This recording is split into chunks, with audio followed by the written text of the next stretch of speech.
नाज़रीन वाक़िआ अपडेट कंदा हलूं। अहम ख़बर आहे बोदरफा मां मासूम नींगरी के वेगे पीउ पारां पैसनि एवज़ विकिरो करे परणाइण वारे मामले बाबति नींगरी मारिया शेख जी भेण केस दाख़िल करण लाइ थाणे ते पहुची वई। केस दाख़िल न थी सघियो।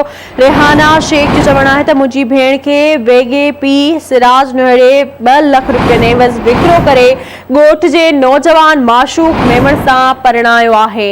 ख़बर अवां सां शेयर कंदा हलूं। अहम ख़बर आहे बोदरफा मां मासूम नींगरी के वेगे पीउ पारां पैसनि एवज़ विकिरो करण वारे मामले बाबति नींगरी मारिया शेख जी भेण केस दाख़िल कराइण लाइ थाणे ते पहुची वई। तफ़सील मालूम कंदासीं जानिब दलवाणी खां। जी जानिब अपडेट कजो, कहिड़ा तफ़सील आहे?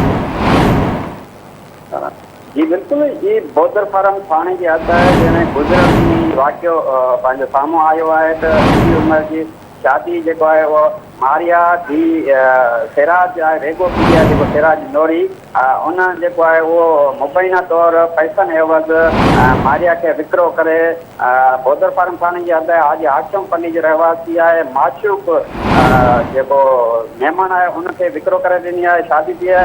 भेण जेको आहे मारिया जी भेण रिहाना जेको आहे उहो एहतियात करे साईं जे इहो कल्ह खां वठी जेको मामिलो हलंदो आहे मीडिया ते खतो वधण खां पोइ पुलिस जेको एक्शन कोन वरितो, पर सुबुह जो जेको आहे गवर्नमेंट पुलिस वटि जेको मारिया जी भेण आहे रिहाना उहा पहुतल आहे। सुबुह खां वठी गवर्नमेंट थाणे ते पहुतल आहे, पर पुलिस जेको आहे केस वठण खां केस इंक्वायरी करण खां बि लवाए रही आहे। ऐं हाणे हिन वक़्तु जेका आहे मारिया जी भेण आहे रिहाना उहा प्रेस क्लब उमरकोट जे एहतियात तौर वेठल आहे ऐं साथ में ॾाढो धाई रही आहे, पर पुलिस जेको आहे का इंक्वायरी करण लाइ तयारु कोन्हे, का कार्रवाई करण लाइ तयारु कोन्हे। जी महिरबानी जी अपडेट करण लाइ।